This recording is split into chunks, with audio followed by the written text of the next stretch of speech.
أعوذ بالله من الشيطان الرجيم. بسم الله الرحمن الرحيم. ومن أحسن قولا ممن دعا إلى الله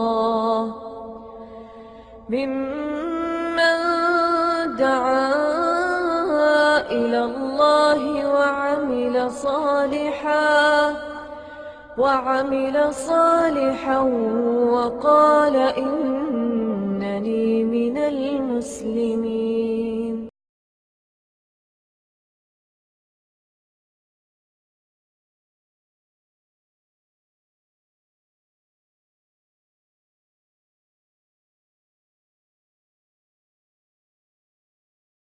إن الحمد لله نحمده ونستعينه ونستغفره ونعوذ بالله من شرور أنفسنا ومن سيئات أعمالنا من يهده الله فلا مضل له ومن يضلل فلا هادي له وأشهد أن لا إله إلا الله وحده لا شريك له وأشهد أن محمدا عبده ورسوله.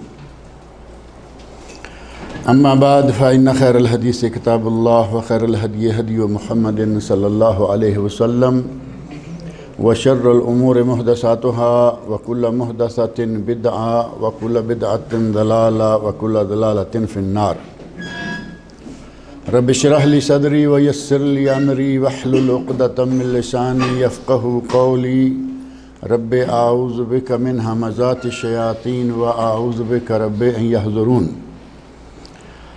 اعوذ باللہ السمیع العلیم من الشیطان الرجیم.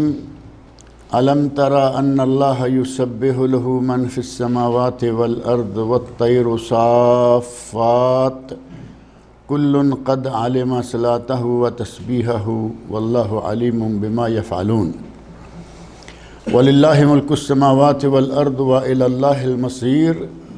الم تر ان اللہ یزجی سحابا ثم یؤلف بینہ ثم یجعلہ رکاما فترى الودق یخرج من خلالہ وینزل من السماء من جبال فیہا من برد فیصیب به من یشاء ویصرفہ عن من یشاء یکاد سنا برقہ یذہب بالابصار. سورۃ النور کی یہ چند آیات ہیں جو میں نے ابھی آپ کے سامنے پڑھی ہیں. آیت نمبر 41، 42 اور 43. اللہ رب العزت نے ارشاد فرمایا ہے الم تری ان اللہ یسبح له من فی السماوات والارض. کیا آپ نہیں دیکھتے یا کیا آپ نے دیکھا نہیں؟ الم تری یہ لفظ تو معروف ہے نا. سورۃ الفیل کا شروع بھی اسی طرح ہے. الم تری کیف فعل ربک باصحاب الفیل. کیا آپ نے دیکھا نہیں ان اللہ یسبح له من فی السماوات والارض. اللہ کی تسبیح بیان کرتے ہیں جو بھی زمینوں میں ہیں اور آسمانوں میں ہیں. انسان ہیں، حیوان ہیں، درندے ہیں، کیڑے مکوڑے ہیں، سب اللہ کی تسبیح بیان کرتے ہیں. والطیر صافات. زمین و آسمان میں پرندے بھی تو ہیں لیکن اللہ رب العزت نے پرندوں کا ذکر بطور خاص کیا، اور اس کی ایک وجہ یہ ہے کہ پرندوں کی شکل بھی تھوڑی عام مخلوق کی نسبت الگ ہے، اور ان میں ایک صفت یہ بھی ہے کہ وہ بیک وقت ہوا میں بھی اڑ سکتے ہیں اور زمین پر بھی چل سکتے ہیں. انسان زمین پر تو چل سکتا ہے لیکن ہوا میں نہیں اڑ سکتا. ہوائی جہاز میں بیٹھ کے جائے تو الگ بات ہے، لیکن پرندہ خود سے ہوا میں نکل جاتا ہے. اس کی اسی خصوصیت کی بنا پر اللہ رب العزت نے بطور خاص اس کا ذکر کیا، اور پھر فرمایا کہ وہ فضا میں اپنے پاؤں کو، اپنے ہاتھوں کو، پروں کو پھیلا کے، صافات یعنی باسطات جناح ہے، اپنے پروں کو فضا میں پھیلا کے اللہ رب العزت کی عبادت، اللہ رب العزت کی تسبیح بیان کرتے ہیں. کل قد علم صلاته و تسبیحه. اللہ نے فرمایا کہ کائنات کی ہر چیز نے اپنی نماز اور اپنی تسبیح معلوم کر لی۔ کائنات کی ہر چیز نے اپنی نماز، اپنی تسبیح یعنی اپنی عبادت جو ہے وہ معلوم کر لی، اور انسان کو بطور خاص توجہ دلائی کہ اللہ رب العزت نے ہر کائنات کی ہر چیز کو جو تسبیح اور نماز سکھلائی ہے، یہ کوئی ایسا نہیں ہے کہ وہ لازمی آٹومیٹک وہ ایسا ہی کرتے ہیں، بلکہ وہ اللہ رب العزت کی طرف سے باقاعدہ ان کو الہام ہے، باقاعدہ ان کو تعلیم ہے کہ وہ اللہ کی تسبیح کیسے بیان کریں۔ تو جب غیر انسانی مخلوقات جتنی بھی ہیں وہ تسبیح میں یہ سلسلہ رکھتی ہیں، تو انسان جو کہ مکلف بھی ہے، انسان جس پر اللہ رب العزت کی ان گنت نعمتیں بھی ہیں، اسے تو چاہیے کہ صلاۃ و تسبیح میں باقی ساری مخلوقات سے آگے نکل جائے، جبکہ ایسا نہیں ہے۔ ساری مخلوقات تسبیح کرتی ہیں اور انسان مزے کرتا رہتا ہے، تسبیح یاد ہی نہیں رہتی۔ اور دوسری جگہ سورہ بنی اسرائیل میں اللہ رب العزت نے ارشاد فرمایا ہے وَإِن مِّن شَيْءٍ إِلَّا يُسَبِّحُ بِحَمْدِهِ، یہاں بھی فرمایا نا کہ يُسَبِّحُ لَهُ مَن فِي السَّمَاوَاتِ وَالْأَرْضِ وَالطَّيْرُ صَافَّاتٍ، اور وہاں فرمایا ہے إِن مِّن شَيْءٍ إِلَّا يُسَبِّحُ بِحَمْدِهِ وَلَكِنْ لَا تَفْقَهُونَ تَسْبِيحَهُمْ، ہر چیز یعنی اللہ نے فرمایا جو بھی چیز ہے، إِن مِّن شَيْءٍ إِلَّا يُسَبِّحُ، اس کا معنی یہ کہ ہر چیز اللہ کی تسبیح بیان کرتی ہے، وَلَكِنْ لَا تَفْقَهُونَ تَسْبِيحَهُمْ، تم ان کی تسبیح کو سمجھ نہیں سکتے۔ اب جیسے چڑیا ہے، مجھے یاد ہے کہ ہمارے طالب علمی کے زمانہ میں ہمارے پاس جامعہ سلفیہ فیصل آباد میں خطبہ دیا مولانا علی محمد سمسام رحمۃ اللہ علیہ نے، بڑے بہترین شاعر اور بہترین خطیب اور واعظ، اللہ رب العزت ان کی مغفرت فرمائے۔ میں نے زمانہ طالب علمی میں ایک کتاب مرتب کی تھی آئینہ نبوت کے نام سے، تو اس کتاب کو جب پہلے دن ہم نے نشر کرنا تھا تو طالب علمی کے زمانے میں کچھ اور طرح کی باتیں ہوتی ہیں، تقریب نقاب کشائی، ایک باقاعدہ جلسہ کر دیا بہت بڑا، جس میں ملک بھر کے بڑے بڑے علماء، ان میں وہ بھی تھے مولانا علی محمد سمسام۔ انہوں نے اس موقع پر ایک نظم پڑھی جو ساری کی ساری میری کتاب اور میرے بارے میں تھی۔ اتفاق ایسا ہے کہ وہ نظم ہم سے کہیں مس پلیس ہوگی، گم ہوگی، ملی نہیں۔ بہرحال انہوں نے جمعہ کے خطبہ میں کہا کہ اللہ کی ساری مخلوق تسبیح بیان کرتی ہے، لیکن ہم ان کی تسبیح کو سمجھ نہیں سکتے۔ اب انہوں نے چڑیا کا نام لیا اور یقین جانے 10-15 منٹ ایسی زبردست باتیں کہیں۔ کہتے ہیں کہ آپ چڑیا کی آواز پہ غور کر کے دیکھیں، دو چڑیا اور چڑی اس کی مؤنث بیٹھی ہیں، یا دونوں چڑے ہیں یا دونوں چڑیا ہیں، ہم تو نہیں پہچان سکتے نا کہ ان میں مؤنث مذکر کیا ہے۔ کہتے ہیں کہ وہ کہتا ہے، ایک کہتا ہے چڑ چڑ، اور دوسرا بھی آگے سے ہمیں یوں ہی لگتا ہے کہ وہ بھی کہتا ہے چڑ چڑ۔ چڑیا کی آواز تو ایک ہی ہوتی ہے نا، کیونکہ اردو میں مشہور ہے چڑیا چڑ چڑ کرتی ہیں، جب جانوروں کے آوازوں کو نکالتے ہیں چڑیا چڑ چڑ۔ انہوں نے کہا کہ اللہ کی قدرت دیکھو، اس نے بھی کچھ کہا ہے اور اس نے بھی کچھ کہا ہے، ہمیں ایک ہی جیسا لگتا ہے لیکن وہ آپس میں ایک دوسرے کی بات کو سمجھتے ہیں۔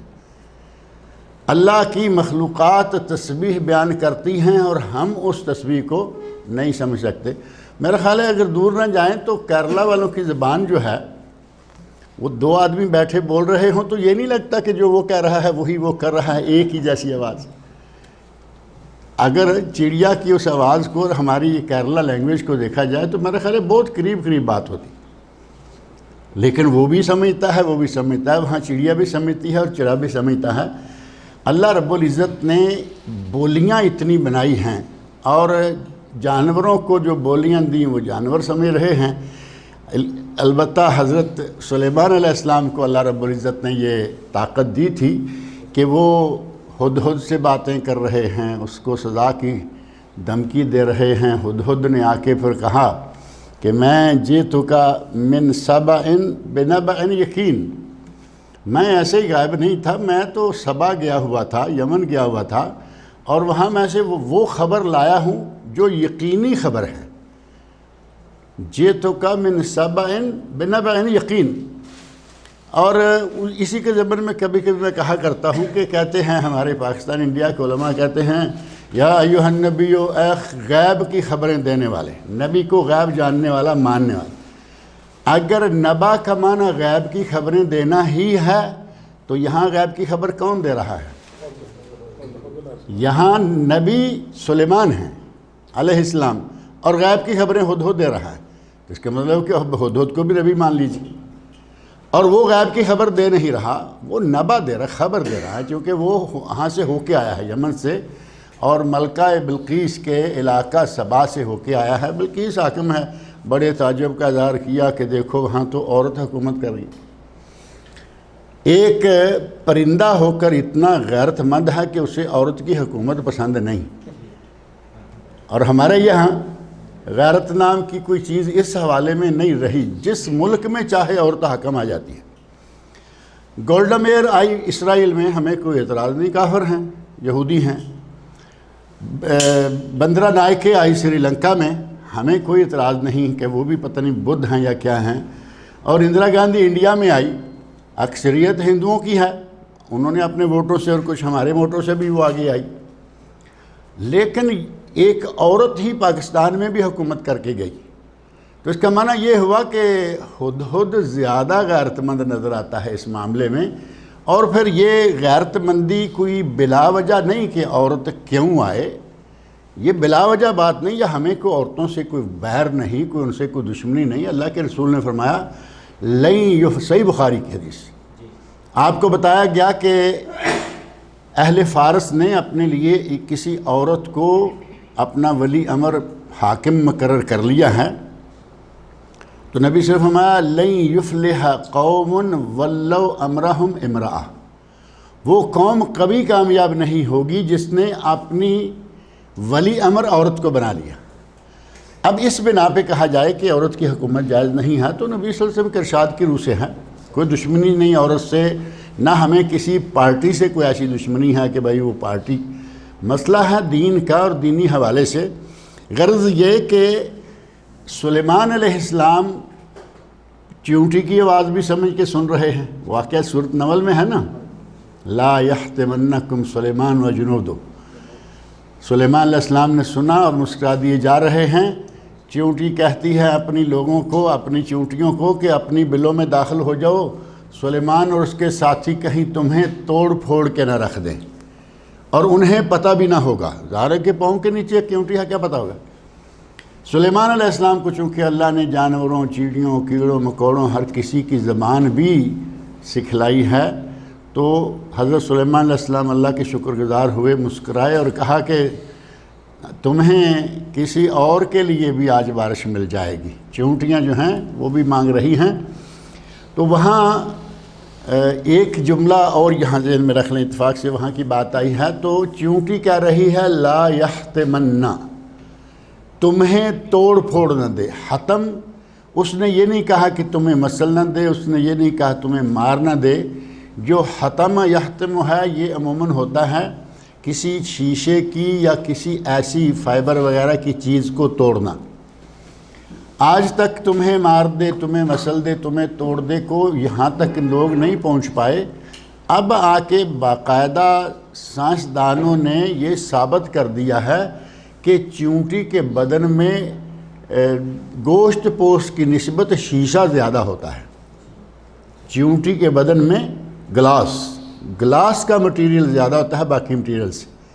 اس لیے صدیوں ہزاروں سال پہلے چیونٹی نے کہا لا یحتمنکم سلیمان و جنودو، تمہیں کہیں سلیمان اور اس کی فوج والے توڑ کے نہ رکھتے.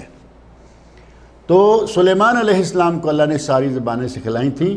باقی ہمارے یہاں تو دیکھیں ہم اپنے لوگوں کی زبان نہیں سمجھ پاتے، دور کی بات تو دور کی ہے.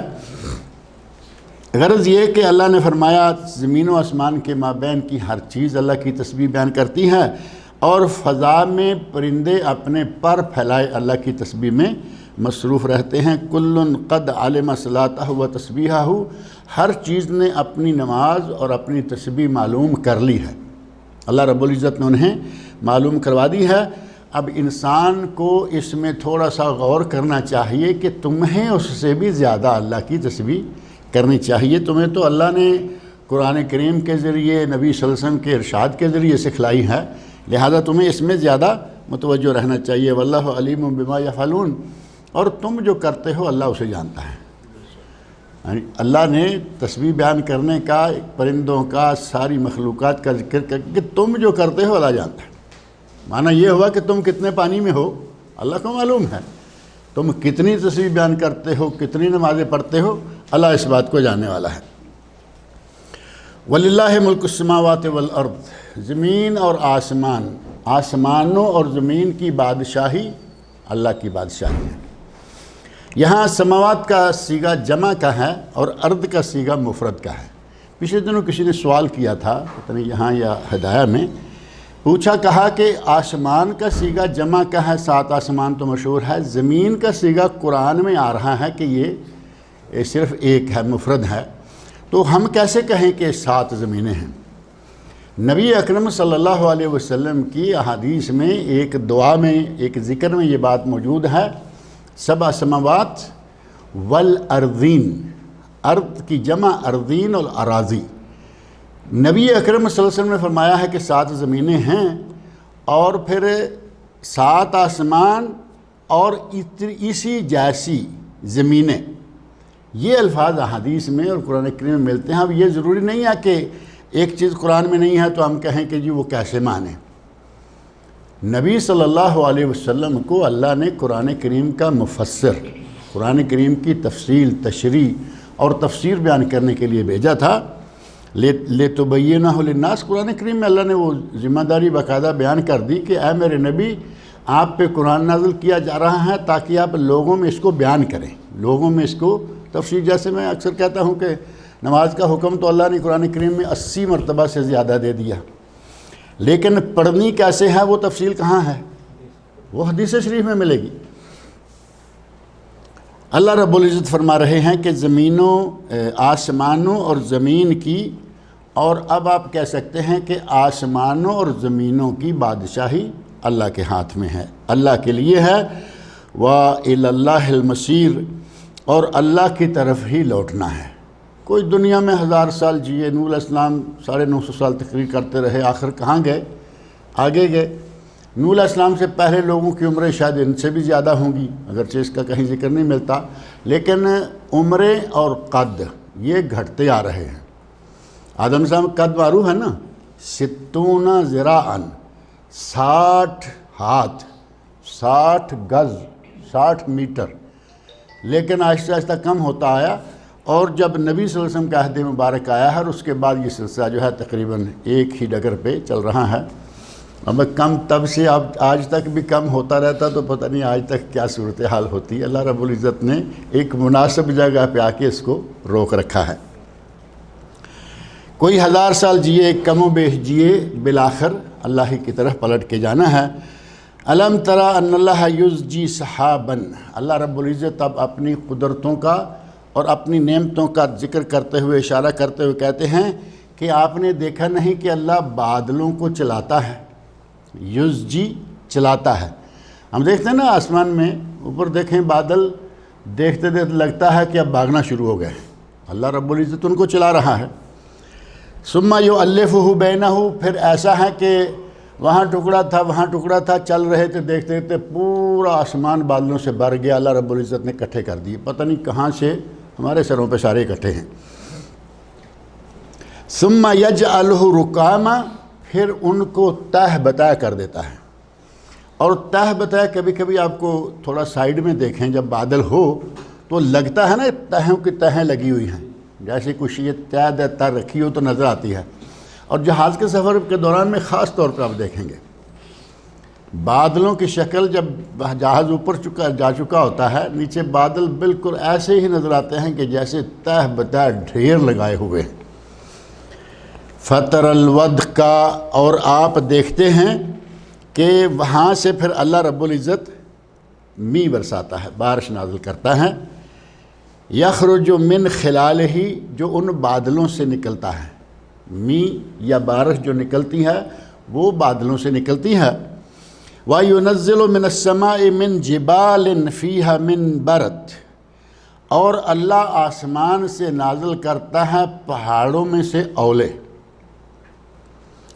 اب یہاں پہاڑوں میں سے اولے، اللہ تعالیٰ آسمان سے نازل کرتا ہے پہاڑ، فیہا من برد، اور ان میں اولے ہوتے ہیں۔ برد ایک ہے برد، یہ ذہن میں رکھیں، یہ دو لفظ ہیں۔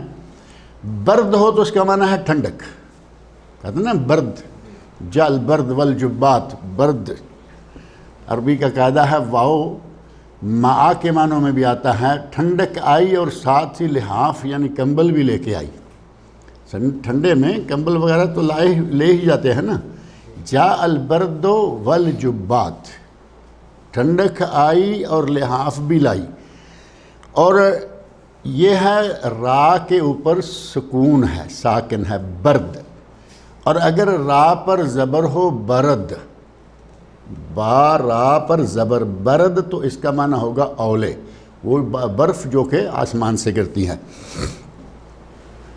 فرمایا وَيُنَزِّلُ مِنَ السَّمَاءِ، اور اللہ آسمان سے نازل کرتا ہے، من جبال، پہاڑوں سے، فیہا من برد، اور ان میں اولے ہوتے ہیں۔ یہاں ایک تو یہ کہ آسمان سے اللہ اولے نازل کرتا ہے، اور اللہ رب العزت کی قدرت ہے، وہ کہاں سے نازل کرتا ہے وہ جانتا ہے۔ اور سما کا معنی بلندی بھی لیا جاتا ہے، کہ اللہ رب العزت بلندی سے پہاڑ نازل کرتا ہے اولوں کے، یعنی برف جو ہے وہ پہاڑوں کی شکل میں نازل کرتا ہے، اور جب ہم تک وہ پہنچاتا ہے تو اس کو ایسے بہترین طریقے سے اولے بناتا ہے کہ آدمی گھوم پھر بھی سکے، کام بھی کر سکے، بعض دفعہ فصلیں بھی صحیح سلامت رہ جاتی ہیں، اولے بھی پڑ جاتے ہیں۔ اور کبھی کبھی اللہ رب العزت کسی کو سزا دینا چاہتا ہے تو اللہ نے فرمایا فَيُصِيبُ بِهِ مَن يَشَاءُ، جس کو چاہتا ہے انہی اولوں کے ذریعے سزا دے دیتا ہے ایک۔ اور جب سزا نہیں بلکہ وہ پانی ہی دینا چاہتا ہے تو اس کا معنی بھی اسی میں موجود ہے کہ جب اللہ چاہتا ہے تو وہ اولے اور پانی جس کو چاہتا ہے پہنچا دیتا ہے۔ وَيَصْرِفُهُ عَمَّن يَشَاءُ، اور جس سے چاہتا ہے روک لیتا ہے۔ دونوں معنی، کسی کو پانی نہیں دینا چاہتا وہاں وہ اولے نہیں گرتے، وہاں بارش نہیں ہوتی، اور جس کو پانی دینا چاہتا ہے وہاں اولے گرتے ہیں، وہاں بارش ہوتی ہے۔ یہ ساری چیزیں اللہ کے ہاتھ میں ہیں۔ اور یہ جو جبال ہے، جبال بھی واقعی آپ ہوائی سفر کرتے ہیں تو دیکھتے ہیں کہ واقعی لگتا ہے کہ پہاڑوں کے اوپر سے ہم گزر رہے ہیں، نیچے ہمارے اور کوئی چیز نہیں، پہاڑ ہیں پہاڑ، اور وہ ہیں بادلوں کے اور اولوں کے اور برف کے پہاڑ، جن میں سے اللہ رب العزت ہمارے لیے بہترین انداز سے جو ہماری ضرورت ہے، کہیں پانی، کہیں اولے، کہیں بوندا باندی، کہیں زوردار بارش، اسی کے نتیجہ میں کہیں فصلیں آباد اور کہیں فصلیں برباد۔ یہ اللہ کے ہاتھ میں ہے، جب سزا دینا چاہتا ہے فصلیں برباد کروا دیتا ہے، اور جب وہ کسی کو نعمت کے طور پر دینا چاہتا ہے تو وہ ان کو ان کی قدر ضرورت کے مطابق جو ہے وہ بارش مہیا کرتا ہے۔ یکاد ثنا برقہ یذہب بالابصار، قریب ہے کہ ثنا کا معنی ہے چمک، روشنی، برق کا معنی بجلی، جو بادلوں میں بجلی چمکتی ہے۔ قریب ہوتا ہے کہ بادلوں میں جو بجلی ہے وہ صرف روشنی ہے، ہم دیکھتے ہیں نا کہ چمک آئی اور روشنی۔ ایک ہے برق اور ایک ہے رعد۔ رعد ہے کڑک، وہ بھی بجلی ہے لیکن اس میں آواز ہے، کڑک ہے، اور برق میں آواز نہیں۔ اور کبھی کبھی چمک اور برق اور رعد دونوں ہوتی ہیں، کڑک بھی اور آواز بھی، بجلی بھی ہوتی ہے لیکن آواز کے ساتھ اور بغیر آواز کے۔ برق روشنی بغیر آواز کے، اور رعد جب وہ آواز کے ساتھ گرج بھی ہو۔ تو اللہ رب العزت فرما رہے ہیں یکاد، قریب ہے، ثنا برقہ، اس روشنی کی جو چمک ہے، یذہب بالابصار، وہ آنکھوں کو لے جائے، اندھا کر دے۔ روشنی تو ٹھیک ہے، اچھی ہے، لیکن کبھی کبھی ایسا ہے کہ وہ اتنی زوردار طریقے سے آئے کہ وہ آنکھوں کی روشنی کو لے جا سکتی ہے، آدمی کو اندھا کر سکتی ہے۔ اللہ رب العزت مجھے اور آپ سب لوگوں کو قرآن کریم پڑھنے، سننے، سمجھنے اور اس کے احکام پر عمل کرنے کی توفیق عطا فرمائے۔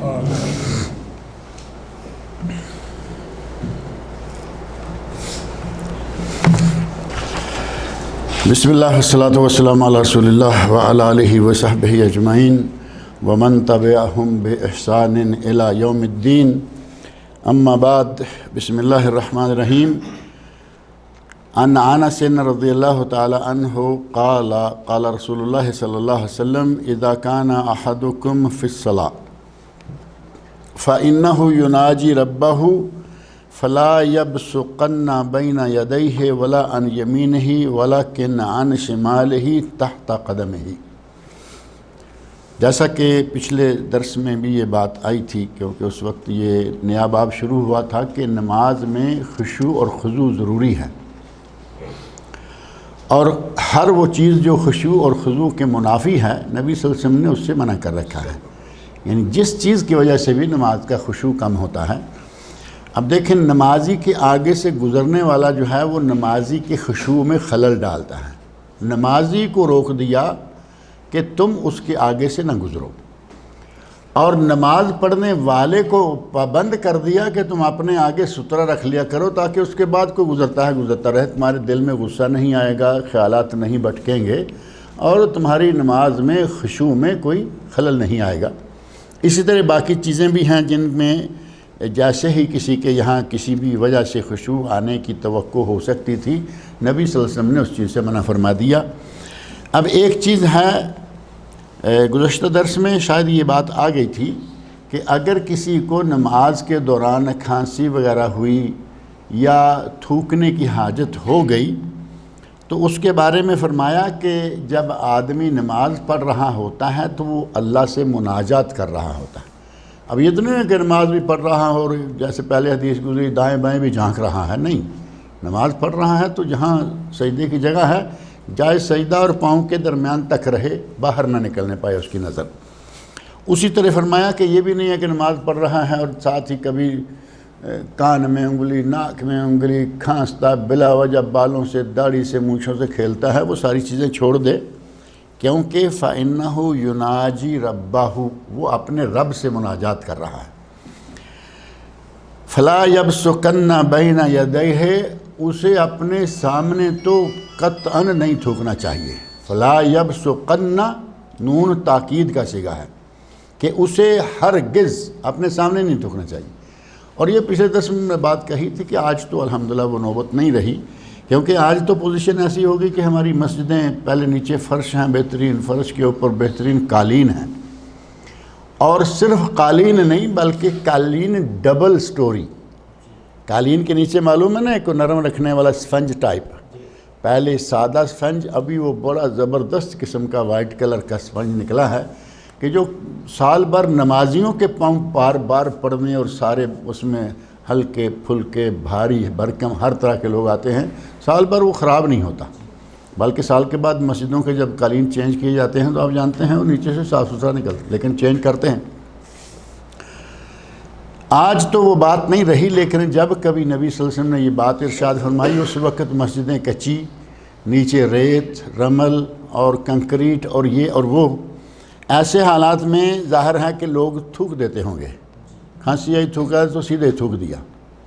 آپ نے فرمایا کہ بندہ اپنے رب سے مناجات کر رہا ہے، اور مناجات کا معنی یہ کہ اللہ سے سرگوشیاں کر رہا ہے، آرام سے اللہ رب العزت سے باتیں کر رہا ہے، اسے اپنے سامنے تو بالکل نہیں تھوکنا چاہیے۔ معنی یہ کہ گویا اللہ کے ساتھ آمنے سامنے اگر اللہ کا تصور کرے گا تو پھر کیسے تھوکے گا۔ ولا عن یمینہ، اور نہ ہی اپنے بائیں طرف، کیونکہ بائیں طرف فرشتہ موجود ہے، اور بعض نے کہا کہ فرشتے تو دونوں طرف ہیں، دائیں طرف ہے نیکیاں لکھنے والا اور ادھر ہے برائیاں لکھنے والا، تو نیکیاں لکھنے والے کو اس پر ایک درجہ دیا گیا نا کہ وہ تو ہمارے کرتوت لکھتا ہے، لیکن یہ ہماری نیکیاں لکھتا ہے، اس طرف بھی نہ تھوکے، آگے بھی نہ تھوکے۔ وَلَكِنْ عَنْ شِمَالِهِ تَحْتَ قَدَمِهِ، تھوکنے کی نوبت آ جائے تو بائیں طرف، جب کبھی زمین نیچے ریت والی ہے، آج نہیں، آج بھی اگر کہیں جنگل میں ہے نماز پڑھ رہا ہے، ریت پہ پڑھنی پڑ گئی تو وہاں تھوک لے، کوئی بات نہیں۔ تحت قدم ہی، یا پھر اپنے پاؤں کے نیچے، یعنی پاؤں کے نیچے تھوکا اور پاؤں کے ساتھ ہی ریت کو ہلایا اور پھر وہ نیچے چلا گیا، جگہ جو ہے وہ صاف ستھری رہ گئی۔ وعنہ حضرت انس رضی اللہ عنہ سے ہی مروی ہے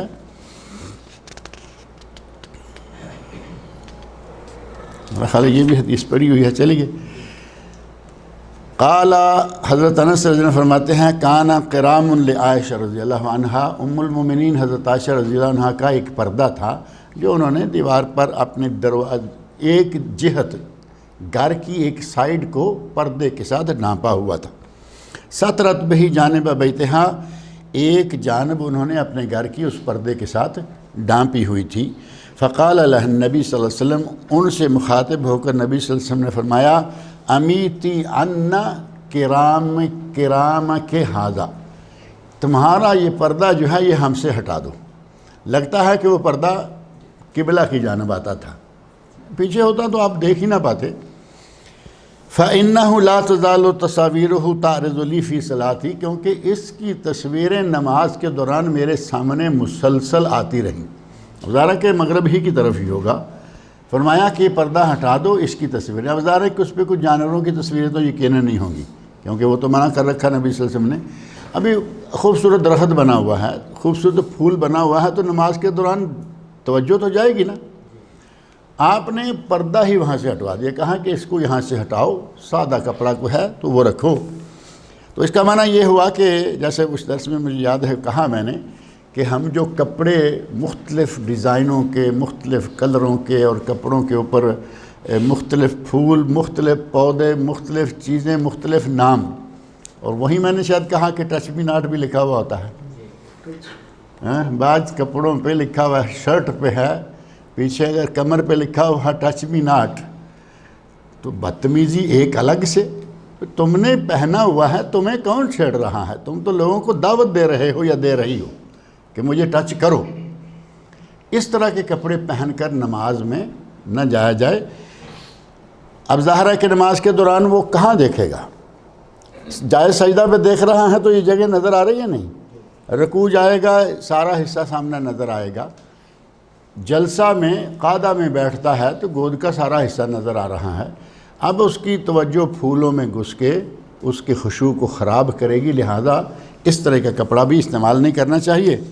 اور یہی میں نے یہ بھی ذکر کیا تھا کہ کچھ لوگ رات کو جو سلیپنگ سوٹ پہنے ہوئے ہوتے ہیں وہی پہن کے فجر کے لیے صبح مسجد میں آ جاتے ہیں، وہ بھی ٹھیک نہیں ہے۔ نماز ہو جائے گی، اللہ قبول کرے، لیکن یہ انداز مکروہ ہے، کیونکہ سلیپنگ سوٹ عموماً کچھ ایسے کپڑے کے ہوتے ہیں کہ سونا ہی ہے نا بھائی، اسٹرچ کپڑا ہے، وہ ایسے ہی لگتا ہے کہ جیسے آدمی ننگا ہے، اوپر شرٹ پہنی ہوئی ہے، کھڑا ہے تو شاید کچھ تھوڑا سا پردہ ہوگا، جب وہ سجدے جائے گا پیچھے سے کمپلیٹ ننگا، تو وہ نہیں پہننا چاہیے۔ اور اسی طرح سپورٹ سوٹ ہے، سپورٹ سوٹ کھیلنے کے لیے بنایا گیا ہے، نماز کے لیے نہیں۔ اور نماز کے لیے اللہ نے فرمایا یا ایھا الذین آمنوا خذوا زینتکم عند کل مسجد، جب بھی مسجد سے مراد یہ کہ مسجد میں جاؤ یا سجدہ کرنا چاہو، وہ گھر میں کیوں نہ ہو، اس وقت زینت اختیار کر لو، یعنی اچھا لباس پہن لو۔ اور میرا خیال ہے یہی میں نے یہ بھی کہا تھا کہ کچھ لوگ ٹوپی کو زینت سمجھتے ہیں۔ اب ہر ٹوپی تو زینت ہوتی نہیں، کچھ ٹوپیاں ایسی ہیں کہ وہ واقعی زینت ہیں، جو ہم پہنے پھرتے ہیں، باہر بھی لے جاتے ہیں، بازار میں بھی لے جاتے ہیں۔ ابھی ہمیں دیکھنا بھائیوں کی ماشاءاللہ کتنی ہے، ابو زرار صاحب کی کتنی چمکدار ٹوپی، خوبصورت ہے، ریشمی، کیا نام ہے، بوس کی کلر، وائٹ ہیں، کچھ اور رنگ ہیں۔ ایک ٹوپی ہے مسجد میں رکھی ہوئی، اور وہ ہے پٹھے کی، کھجور کے پتوں کی بنی ہوئی، ایک جگہ سے ٹوٹی ہے، یہاں سے پتہ ایسے لٹک رہا ہے، لوگوں نے مسلسل اس کو پہنا، اور ان کی یہ پٹی اتنی جو ہے نا، یہ تیل اور میل دونوں چیزوں سے اٹی ہوئی ہے، اور رنگ بدل چکا ہے۔ ہاں، آج کل پلاسٹک کی بھی آ گئی ہیں، ان کا بھی یہ جو اتنی پٹی ہوتی ہے نا اسپیشل، وہ خراب ہو چکی ہے۔ ہر کوئی آتا ہے پہنتا ہے، کسی نے تیل لگایا ہوا ہے، کسی نے کیا ہے۔ تو اگر کوئی کہے کہ یہ زینت ہے، یہ ٹوپی جس کا میں اشارہ دے رہا ہوں، تو پھر مجھے وہ ایک مرتبہ یہ ٹوپی پہن کر سسرال سے چکر لگا کے بتا دے، تو میں مان لوں گا کہ واقعی وہ ٹوپی زینت تھی۔ اگر اس کو پتہ چل جائے نا کہ میرے سر پہ عام ٹوپی رہ گئی ہے تو پھر راستے میں یہ بھاگ آئے گا، تو میں تو یہ ٹوپی لے گا یا پھر نکال کے جیب میں ڈالے گا۔ زینت کا معنی یہ کہ جسے آپ زینت سمجھتے ہیں، جس سے آپ دوسرے کے سامنے لے جا سکتے ہیں، اس طرح کا لباس نماز کے اندر ہونا چاہیے۔ لہذا کوئی ایسا لباس جو کہ نماز کے شایان شان نہیں ہے وہ پہن کر نماز نہیں پڑھنی چاہیے۔ اور بخاری شریف کے یہ الفاظ ہیں، اور بخاری و مسلم میں دونوں میں ایک قصہ ہے انبجانیہ کا۔ حضرت ابو جہم رضی اللہ عنہ صحابی ہیں، انہوں نے نبی صلی اللہ علیہ وسلم کو ایک چادر دی، اور وہ چادر جو ہے اس میں کچھ، ایک تو کپڑا پتلا تھا، دوسرا اس میں بھی کچھ نقش و نگار تھے۔ جانوروں کی تصویریں تو یقیناً نہیں ہوں گی کیونکہ وہ نبی صلی اللہ علیہ وسلم کو دے رہے ہیں، لیکن کچھ پھول بوٹے تھے اس میں۔ آپ نے نماز پڑھی اور وہ پھول بوٹے جو ہیں وہ نماز میں آپ کو نظر آئے، جیسے وہ پردے کے نظر آئے۔ آپ نے یہ چادر ابو جہم رضی اللہ عنہ کو واپس بھیج دی اور کہا کہ انہیں کہیں مجھے انبجانیہ بھیج دو۔ اب یہ نہیں کہ کہیں کہ سرکار دو عالم نے میرا ہدیہ رد کر دیا اور وہ پریشان ہو جائیں گے، ان کو تکلیف ہوگی۔ آپ نے فرمایا کہ آپ کا ہدیہ رد نہیں، بلکہ اس کی بجائے مجھے وہ چادر بھیج دو۔ شاید آپ کو معلوم تھا کہ ان کے پاس ہے، یا شاید یہ کہ یہ چادر ہر گھر میں ہوتی ہے۔ انبجانیہ ہوتی ہے اونی چادر، سادہ، اس میں کوئی لائننگ نہیں، کوئی پھول نہیں، کوئی بوٹا نہیں، تو ظاہر ہے کہ یہ چادر عام ہوگی۔ آپ نے فرمایا کہ مجھے انبجانیہ بھیج دو اور یہ واپس لے لو۔ اب واپس دینے کا معنی یہ بھی نہیں ہے کہ وہ آپ نے کہا ہوگا کہ یہ تم پڑھ لیا کرو، مقصد یہ تھا کہ یہ گھر میں کسی بھی استعمال میں آ جائے گی، اور لیڈیز کے استعمال میں اس طرح کی چیزیں رہتی ہیں، ان کے لیے جائز ہے۔ فرمایا فَإِنَّهَا أَلْهَتْنِي عَنْ صَلَاتِي، اس چادر نے مجھے نماز سے غافل کر دیا۔ یعنی ہر وہ کپڑا جو نماز کے دوران توجہ اپنی طرف کھینچ لے، اس سے آدمی کو نماز کے دوران بچنا چاہیے۔ حضرت جابر بن سمرہ رضی اللہ عنہ بیان فرماتے ہیں کہ نبی صلی اللہ علیہ وسلم فرمایا لَيَنْتَهِيَنَّ أَقْوَامٌ يَرْفَعُونَ أَبْصَارَهُمْ إِلَى السَّمَاءِ فِي الصَّلَاةِ، لوگوں کو یقیناً اس بات سے باز آ جانا چاہیے کہ وہ نماز کے دوران اپنی نگاہیں اوپر آسمان کی طرف اٹھاتے ہیں۔ او لا ترجعوا الیہم، کہیں ایسا نہ ہو کہ ان کی نگاہ پلٹ کر نہ آئے، یعنی کہیں نابینا نہ ہو جائیں، یعنی اللہ رب العزت غضبناک ہو اور نماز کے دوران اوپر دیکھنے والے کی نگاہ اوپر واپس نہ آئی تو کیا معنی ہوا؟ یعنی نابینا ہو گیا۔ اتنی سخت تاکید ہے کہ آسمان کی طرف نہ دیکھیں، دائیں بائیں دیکھ سکتا ہے۔ وہ حدیث الگ سے گزر گئی نا کہ آدمی کو التفات، اور ایک حدیث میں التفات الثالب، لومڑی کی طرح ادھر ادھر آگے پیچھے جھانکنا، وہ بھی منع ہے، اور آسمان کی طرف دیکھنا تو سخت منع ہے۔ وَلَهُ، یہ صحیح مسلم کی حدیث ہے، اور صحیح مسلم میں ہی حضرت جابر بن سمرہ رضی اللہ عنہ کی اس حدیث کے علاوہ ام المومنین حضرت عائشہ رضی اللہ عنہ کی ایک حدیث میں ہے کہ نبی صلی اللہ علیہ وسلم نے فرمایا لا صلاۃ بحضرۃ الطعام، جب کھانا حاضر ہو جائے تو نماز نہیں ہے۔ یہ حدیث بھی پہلے میں گزر گئی ہے نا کہ جب کھانا آ جائے، آپ نے اس حدیث میں یہ تفصیل ہے کہ اگر شام کا کھانا پہلے رکھ دیا جائے، عشاء اور عشاء کا فرق میں نے بتایا تھا اس حدیث کی شرح میں کہ عشاء عین کی زبر کے ساتھ شام کا کھانا ڈنر، اور عشاء شام کی نماز۔ اب کھانا آ جائے تو نماز فرمایا کہ بعد میں پڑھو، پہلے کھانا کھا لو، بعد میں مغرب کی نماز پڑھو، یعنی اس کا معنی یہ کہ وہ کھانا بہت جلدی کھایا کرتے تھے۔ اور یہاں ہے کہ لا صلاۃ بحضرۃ الطعام، نماز نہیں ہوتی جب کھانا آ جائے، یہاں نہ مغرب کا، نہ لنچ، نہ ڈنر، نہ کوئی اور۔ اگر کھانا آ گیا ہے تو آپ نماز نہ پڑھیں، پہلے کھانا کھا لیں۔ اور وہ خاص طور پر اس لیے کہ کھانا کھانے سے پہلے کھانا آ گیا رکھ دیا۔ کبھی کبھی اتفاق ایسا ہوتا ہے کہ کھانا موجود ہے، کہتے ہیں یار نماز نکل جائے گی، پڑھ لیتے ہیں، بہت تاخیر ہو رہا ہے، کھانا کھانے تک نماز کا وقت نکل جائے گا تو پڑھ لیں۔ لیکن اس نماز میں بھی آپ کو یقیناً کھانے کی خوشبو ساتھ سے آئے گی۔ شو میں کمی آئے گی یا نہیں؟ بریانی پکی ہوئی ہے، دیگچے کھلے ہوئے ہیں، بگونے کہتے ہیں حیدرآبادی بگونا، جس میں بریانی ہوتی ہیں، بگونوں سے ہوا اڑ رہی ہے زبردست قسم کی، تو نماز کے دوران آئے گی، بار بار بگونا خیال میں آئے گا، نظر میں چاہے نہ آئے۔ تو ایسے میں نماز میں فرق آئے گا نا. لہذا فرمایا کہ جب کھانا آ جائے تو نماز نہ پڑھو، یعنی لیٹ کر لو، پڑھو پہلے کھانا کھا لو پھر پڑھ لو. ولا وهو يدافعه الاخبثان، اور اس وقت بھی نماز نہ پڑھو جب تمہیں بول و براز زور کر رہا ہو، دھکیل رہا ہو. یدافع کا معنی ہوتا ہے دھکا مارنا. اب بول پیشاب زور سے آیا ہوا ہے، وہ دھکا مار رہا ہے باتھ روم کی طرف، اور آپ دھکا مارتے ہیں نماز کی طرف، ہو گیا نا دھکم پیل.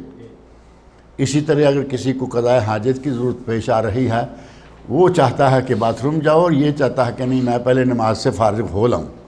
آپ نے فرمایا نہیں، جب ایسی نوبت آ جائے، اگر معمولی حاجت ہے کہ چلتا ہے دیر تک کے لیے تو کوئی بات نہیں ہے. بعض ایسا بھی ہے نا کہ آدمی کو پیشاب کی حاجت ہے کہ جگہ مل جائے تو کر لیں گے، نہیں تو بہت دیر تک گنجائش، کوئی مسئلہ نہیں ایسا، وہ پڑھ لے. لیکن ایک آدمی کو زور ہے اور وہ چاہتا ہے کہ ابھی یہ وضو ٹوٹنے سے پہلے میں یہ کام کر لوں، تو اس کی نماز جو ہے وہ خطرے میں ہے، کیونکہ وہ تو بار بار اپنے پیٹ میں ہی توجہ رکھے گا اور کہیں اس کی توجہ نہیں جائے گی. ولا وهو يدافعه الاخبثان، اخبث یعنی بول و براز، پیشاب اور پخانہ دونوں اخبثان کہا گیا. حضرت ابو ہریرہ رضی اللہ عنہ بیان فرماتے ہیں نبی صلی اللہ علیہ وسلم نے ارشاد فرمایا التثاؤب من الشیطان، جمائی ہے نا، منہ کھولا، ظاہر ہے کہ وہ کیا ہے، سستی ہے. سستی اور کاہلی ہوگی تو جمائی آئے گی، اور جب معدہ فل کر کے بیٹھیں گے تو پھر جمائی آئے گی. کھانا کھانے کے بعد نیند شروع ہو جاتی ہے نا تھوڑی تھوڑی، کوئی بھی وقت تو آپ کھانا کھائیں تو نیند ایک مرتبہ حملہ کرتی ہے. اس کا معنی یہ ہوا کہ معدہ پر ہوتے ہی جمائیاں شروع ہو جاتی ہیں. اور دوسرا یہ کہ آدمی جب کہیں بڑا سیٹ ہو کے بیٹھ جائے نا تو اس کو نیند آنے لگتی ہے، پھر جمائیاں شروع ہو جاتی ہیں. نبی صلی اللہ علیہ وسلم ارشاد فرماتے ہیں کہ تمہیں چاہیے کہ نماز کے دوران جمائیاں لینے کی بجائے نماز میں ہو یا باہر بھی کیوں نہ ہو. التثاؤب من الشیطان، یہ شیطان کی طرف سے ہے. نماز پڑھیں جمائیاں آئیں گی، تلاوت کریں جمائیاں آئیں گی. ابھی شیطان تو چاہتا ہے کہ تلاوت چھوڑے کسی اور کام لگے، کوئی ڈرامہ، کوئی فلم، کوئی یہ وہ دیکھے. یہاں قرآن پڑھنے لگ گیا ہے، ثواب لینے لگ گیا. اسی طرح نماز نفل وغیرہ پڑھنے لگے گا زور میں. آپ یہ تجربہ کر کے دیکھ لیں کہ شاید فرائض میں اتنا نہ ہو، اسے معلوم ہے یہ تو مسجد میں آ گیا، یہ تو پڑھے ہی پڑھے. اب گھر میں آپ نفل شروع کریں کہ آج میں 2 4 10 نفل پڑھتا ہوں، چوتھی چھٹی رکعت تک گرا لے گا وہ کہ بہت ہو گئے ہیں چھوڑو. اب جمائیاں شروع ہو گئی، نیند نے غلبہ کر دیا. تو فرمایا کہ یہ شیطان کی طرف سے، یعنی یہ شیطانی خصلت ہے، یہ شیطانی فعل ہے. فَإِذَا تَثَاءَبَ أَحَدُكُمْ فَلْيَقْذِمْ مَا اسْتَطَاعَ، اگر کسی کو جمائی آئے تو اس کو زور کے ساتھ روکے، جتنا بھی ہو سکتا ہے زور کے ساتھ اس جمائی کو آنے سے روکے. اور خاص طور پر فرمایا فی الصلاۃ، خصوصاً جب کہ نماز میں جمائی آنے لگے تو کوشش کرے کہ وہ جمائی نہ بننے پائے، اندر ہی اندر اس کو قابو کرو، یا کم از کم اپنے منہ کے آگے ہاتھ رکھو، زور سے اس کو روکو. اور ایک حدیث میں آتا ہے، یہ اس حدیث میں وہ الفاظ نہیں ہیں، ایک دوسری حدیث میں الفاظ ہیں. اس میں ہے کہ جب آدمی کرتا ہے نا ہے نا جمائی کے بعد کبھی کبھی اپنا پھر زور لگا لیتے ہیں، جب یہ آواز نکالتا ہے اس کو کہتے ہیں ہا کی آواز. جب انسان جمائی کے آخر میں ہا کرتا تو شیطان خوش ہوتا کہ میں نے اس کو اچھا پھنسایا، یہاں تک میں ہائے ہائے کرنے پر اس کو لے آیا. لہذا کوشش کریں جمائی کو روکیں، بند کریں. اگر کوئی کہے کہ اس میں میڈیکل نقصان، کوئی نقصان ہو نہیں سکتا. نبی صلی اللہ علیہ وسلم فرمائیں کہ روکو، اور ڈاکٹر کہے روکنے سے نقصان ہے، مر جانا منظور کر لینا چاہیے. رسول صلی اللہ علیہ وسلم کی بات پہ انکار اور پریشان نہیں ہونا چاہیے. یہی معاملہ میں نے بلی کے جوٹے کے بارے میں بھی کہا تھا کہ بلی کے جوٹے کا پاک ہونا اور بلی کا حلال ہونا، یہ راکہ میں ایک بات کہی تھی میں نے، بہرحال اس کو چھوڑتے ہیں. بلی کا جوٹا پاک ہے، آپ اس کو کھا پی سکتے ہیں. لوگوں میں مشہور ہے کہ بلی کے ناک کا بال یا کوئی بال اگر کسی کے پیٹ میں چلا گیا تو اس کو وہ ٹانسز کی بیماری ہو جاتی ہے.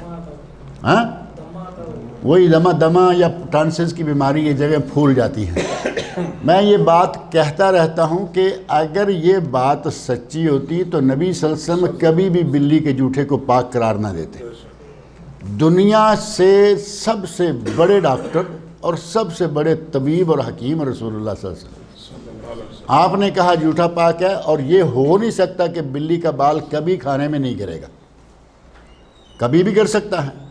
تو اس کا معنی یہ ہوا کہ وہ ہماری اپنی بیان کردہ اول فول باتیں ہیں جن پہ دھیان نہیں دینا چاہیے۔ بلی کا جھوٹا اللہ کے نبی نے فرمایا پاک ہے اور حلال ہے، کھاؤ، کوئی حرج نہیں ہے۔ بلی حلال نہیں ہے کیونکہ بلی کا گوشت جو ہے وہ حرام ہے۔ غرض یہ کہ نبی اکرم صلی اللہ علیہ وسلم نے فرمایا کہ آدمی اپنا جب کہیں جمائی لینے لگے آ ہی جائے تو اس کو بند کرے، روک کے اندر پھر ضرورت پڑ گئی نہیں اندر بند ہو رہی، ہاتھ کے ساتھ اس کو روکے، اور پھر ہاں والا کھاتا جو ہے نا وہ تو بالکل نہ بننے دے تاکہ شیطان کو ہنسنے کا موقع نہ ملے۔ مساجد کا بیان جو ہے یہ مساجد کا بیان انشاءاللہ اگلے ہفتے پڑھیں گے۔ اللہ رب العزت مجھے اور آپ سب کو نبی صلی اللہ علیہ وسلم کے ارشادات پڑھنے، سننے، سمجھنے اور پر عمل کرنے کی توفیق عطا فرمائے۔ کوئی سوال ہو خاص کسی کا متعلقہ تو وہ پوچھ سکتا ہے۔ جی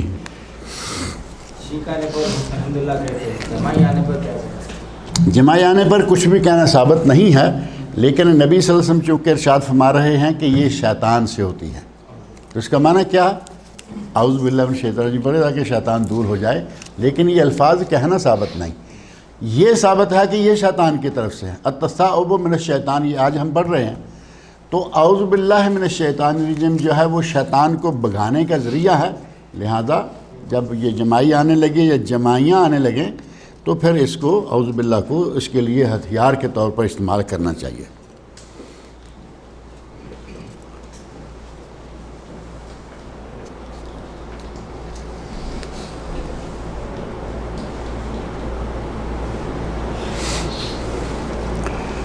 یہ بلا وجہ ہیلتھ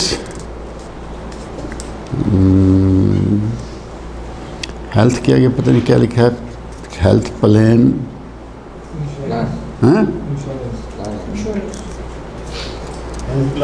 ہیلتھ پلان والوں کے لیے حدیث میں کیا، یہ ہیلتھ پلان کیا ہے؟ اچھا ہیلتھ پلان انشورنس ہی ہے، ہیلتھ انشورنس۔ اچھا انشورنس جو ہے نا مجموعی طور پر انشورنس یا بیمہ جس کو عربی تامین کہتے ہیں یہ جائز نہیں ہے، یہ گیمبلنگ ہے، سیدھی جوئے کی بات ہے کہ آپ نے لائف انشورنس بطور مثال، ہیلتھ بھی اسی میں آ جائے گی، باقی چیزیں، life insurance, where house insurance, house insurance, اور لائف انشورنس اور وائف انشورنس دونوں ہو جائیں گی نا اکٹھی، کیونکہ اپنی کراتے ہیں تو وائف کی بھی کرانی پڑے گی۔ اب آپ نے ایک کسی انشورنس کمپنی کے ساتھ ایگریمنٹ کیا، اس کی جو پالیسی ہے اس میں یہ ہے کہ آپ ہر مہینے 100 روپیہ دیتے رہیں اور 5 سال کے بعد آپ کا کچھ دینا لینا بند ہو جائے گا، آپ کو اتنے لاکھ دے دیں گے، اور اس دوران اگر آپ کو یہ اور وہ ہوا، کچھ ایسا ہوا تو یہ کریں۔ مثال کے طور پر میں نے کرائی، میں کسی کی طرف نہیں جاتا تھا کہ لوگ ناراض ہو جاتے ہیں کہ مرنے کی باتیں کرتا ہے، میں نے انشورنس کروائی اور 100 روپیہ جمع کرایا، مہینے کا 100 روپیہ جمع کرایا، اور اگلے دن میرا ایکسیڈنٹ ہوا اور میں ایکسپائر۔ 5 لاکھ 10 لاکھ 20 لاکھ جتنا بھی طے ہوا تھا وہ میرے گھر والوں کو دیں گے نا؟ یہ ایک 100 روپیہ جمع کرا کے 5 لاکھ گھر میں آ جائے، گیمبلنگ کس کو کہتے ہیں؟ گیمبلنگ ہے یہ نہیں، یہ سیدھا جوا ہے۔ لہذا جتنی بھی انشورنس کی قسمیں ہیں ان میں سے کوئی انشورنس جائز نہیں ہے۔ اب رہا مسئلہ یہ کہ یہاں گورنمنٹ نے کار انشورنس کا کہا ہے، گورنمنٹ نے کہا ہے کہ وہ کار گاڑی روڈ پہ نہیں آ سکتی جو انشورنس نہیں ہوگی، اور کار کو گاڑی کو روڈ پہ لانا ہماری مجبوری ہے یا نہیں؟ ہمیں لانی انشورنس کرانی ہوگی۔ اسی طرح گورنمنٹ نے کمپنیوں کو پابند کر دیا ہے کہ ہم ایگریمنٹ نہیں کریں گے، اقامہ نہیں بنے گا جب تک گورنمنٹ اپنے سارے امپلائیز کی ہیلتھ انشورنس یا ہیلتھ پلان نہیں کرائے گی۔ اب کمپنی کی مجبوری بن گئی، وہ کرا رہی ہے، آپ کو کرانا کچھ نہیں ہے، آپ نے کروایا نہیں، کمپنی نے آپ کو میڈیکل فراہم کرنا تھا، وہ اس کی ذمہ داری تھی، اس نے انشورنس کے ذریعے کرایا، آپ کا اس پہ انشاءاللہ تعالیٰ کوئی گناہ نہیں۔ لیکن اپنی مرضی سے اپنی میڈیکل انشورنس کرانا، ہاؤس انشورنس کرانا، ویئر ہاؤس کرانا، گھر کار کچھ بھی کرانا اپنی مرضی سے ہو تو وہ جائز نہیں ہے۔ یہاں گورنمنٹ کی پالیسی کے تحت جو ہم کراتے ہیں اس میں ہم گناہ گار نہیں ہیں۔ کلیئر ہے نہیں؟ اللہ تعالیٰ مجھے اور آپ سب لوگوں کو نیک عمل کی توفیق۔ عورت ایک مٹکے میں پانی نہاتی ہے، پھر اس کے بعد ایک حدیث میں ہے کہ پھر مرد اس مٹکے میں پانی نہیں نہانا۔ ہاں یہ ایک حدیث ہے، لیکن یہ آپ اس دن شاید آپ تو کہیں پھر اور اس کے بعد دوسری ایک حدیث ہے ہاں جس میں حضرت میمونہ رضی اللہ تعالیٰ عنہ جنوب کی حالت میں تھی اور آپ نہائے ہاں آپ بعد میں نہائے، رسول صلی تو اللہ علیہ وسلم مسئلہ تو ختم ہو گیا نا، ابھی اور بھی آگے ہے۔ شوہر کے بیچ میں ہے، ہاں شوہر اور بیوی کے بیچ میں ہے۔ ہاں اب ماں یا بہن کوئی بھی ہو، شوہر اور دونوں، شوہر بھی انسان ہے یا نہیں، اور بیوی بھی انسان ہے، اور ماں بھی انسان ہے، اور باپ بھی انسان ہے، بہن بھی انسان ہے، بھائی بھی انسان ہے، تو انسان کا ایک دوسرے کے اس طرح جھوٹے سے ایک حدیث میں ہے کہ نہ نہائیں، وہ حدیث ضعیف ہے۔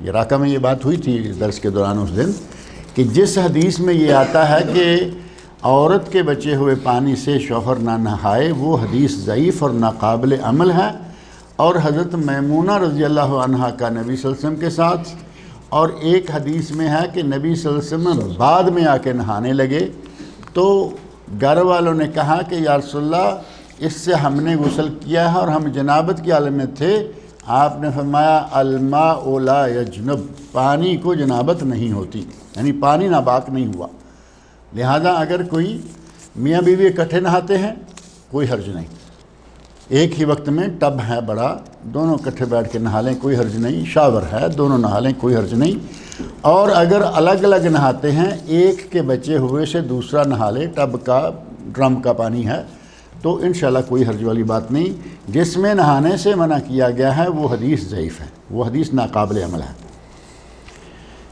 اور میاں بیوی کے اکٹھے نہانے سے بعض لوگ بہت یہ لفظ سن کر گھبرا جاتے ہیں، فوراً کہیں گے جی یہ دیکھو مولوی صاحب نے کیا کہہ دیا، بلکہ کچھ اس سے زیادہ الفاظ بھی ہوتے ہیں، شاید لوگ کہتے ہی ہوں گے، ہمیں بھی کہتے ہوں گے کتنا بے شرم ہے، دیکھو کیا بات کر رہا ہے کہ میاں بیوی اکٹھے نہا لیں۔ اب اس میں شرم والی کون سی بات ہے؟ اللہ کے نبی صلی اللہ علیہ وسلم اپنی بیوی کے ساتھ نہائے ہیں ایک وقت میں ایک ٹب میں، حتیٰ کہ دونوں کے ہاتھ بھی کبھی آپس میں ٹچ ہو جاتے پانی لیتے ہوئے۔ اب ان الفاظ سے یہ تو کبھی بھی نہیں کہا جا سکتا نا کہ نہیں وہ پہلے نہا کے اٹھ کے چلے گئے پھر وہ نہائے، ہاتھ ٹچ کب ہوں گے برتن میں؟ جب ایک وقت میں نہا رہے ہیں۔ اب نبی صلی اللہ علیہ وسلم کی بیوی بیان کر رہی ہے اور نبی صلی اللہ علیہ وسلم کے ساتھ وہ غسل کر رہی ہیں، آج کون اتنا نبی صلی اللہ علیہ وسلم سے بڑا حیادار کون ہوگا؟ سب سے زیادہ حیادار رسول اللہ صلی اللہ علیہ وسلم، ساری کائنات میں انسانوں میں سے کوئی بھی آپ جتنا حیادار نہیں تھا۔ حدیث میں موجود ہے کہ نبی صلی اللہ علیہ وسلم تو کنواری لڑکی سے بھی زیادہ حیادار تھے۔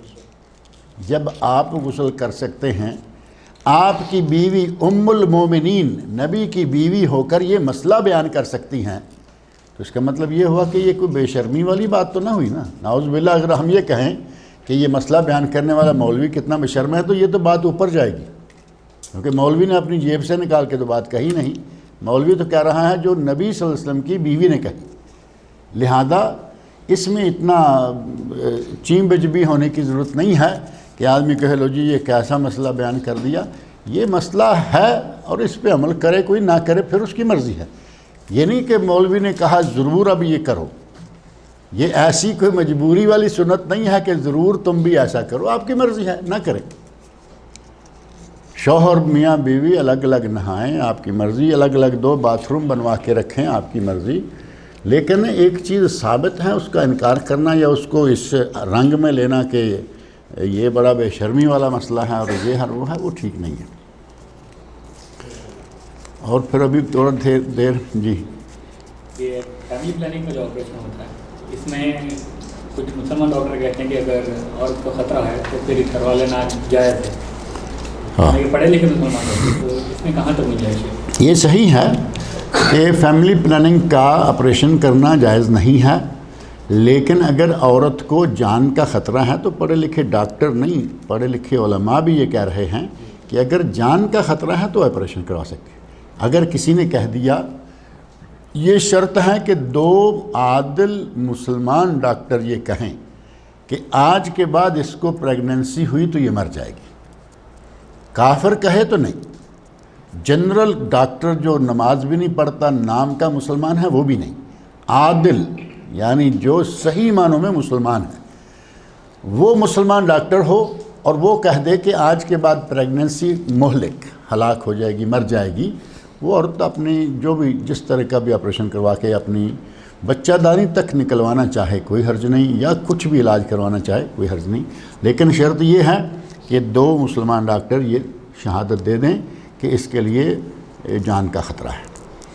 اب جو ہمارے یہاں آج کل مشہور ہے 2-3 بچے ہو جائیں، 4تھا بچہ، گھر والے خوش ہو رہے ہیں کہ خوشخبری ہے، ڈاکٹر کے پاس جاتے ہیں، وہ چھوٹتے ہی گلے پڑ جاتی، پھر ہو گیا۔ تمہیں کیا تکلیف ہے؟ بیوی بوجھ اٹھائے گی، شوہر خرچے اٹھائے گا، پھر ہو گیا۔ کیا ظلم ہو گیا ہے نا؟ یہ انداز آپ سنتے رہتے ہو، بال بچے والے سارے جانتے ہیں کہ یہاں ڈاکٹرز جو ہیں وہ کس انداز سے جاتے ہی ایسے ہوتا ہے کہ جیسے یہ کوئی بہت بڑا کرائم کر کے آ گئے۔ انڈیا میں، پاکستان میں، یہاں بھی چونکہ ہمارے لوگ ہیں نا، جو جہاں ہمارے لوگ، یعنی سعودی لیڈی ڈاکٹر ہے وہ نہیں کہے گی یقیناً، لیکن جہاں ہماری ڈاکٹرز ہیں وہ اپنی کارروائی ہم یہاں بھی ڈالتے ہیں، وہی طرح پھر اللہ کے نہیں۔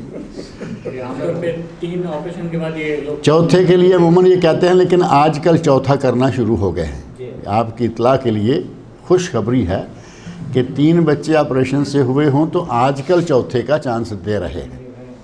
اب 4تھے کے بعد کہتے ہیں کہ نہیں تو ٹھیک ہے، کوئی بات نہیں۔ اسی طرح کچھ اور بیماریاں ہیں، یہ جو میجر آپریشن ہوتے ہیں نا، کیا کہتے ہیں، سیزیرین، اس سے 3 اور 4 چلی ہو گیا۔ ایک اور ہے کہ بیوی کے پیٹ میں، رحم میں کوئی ایسی بیماری ہے کہ ڈاکٹروں نے، بورڈ نے، 2 مسلمانوں نے کہہ دیا کہ یہ اب اس لائق نہیں رہی، وہ پہلے بچے کے بعد ہو، وہ 10ویں بچے کے بعد ہو، جب بھی ڈاکٹر یہ کہہ دیں سٹاپ کر دیں، کوئی گناہ نہیں، کوئی حرج نہیں انشاءاللہ، کیونکہ جان کا بچانا اولا ہے اولاد کے استقبال کرنے سے۔